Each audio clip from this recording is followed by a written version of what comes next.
आज आमर एटे अनस प्रस्ताव होता काद पंचायतर आम अनस प्रस्ताव आमर एटे आम 10टी भोट पाइलु अनस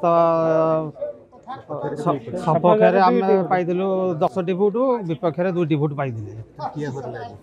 आम सरपंच हटिले प्रतिमा सेठी हटिले आकु आमर लक्ष्य रहा आम कि पंचायत को आगू बढ़ेबू उन्नति करेबू काम करूँ तो अनास्था प्रस्ताव को परिचालना करने तहसीलदार को दायित्व देथिलु तो से हिसाब रे जहाँ फलाफल आसी मो पाखे जहाँ खबर अच्छी अनास्था प्रस्ताव सपक्ष 10 गोटी और विपक्ष 2 गोटी जाटा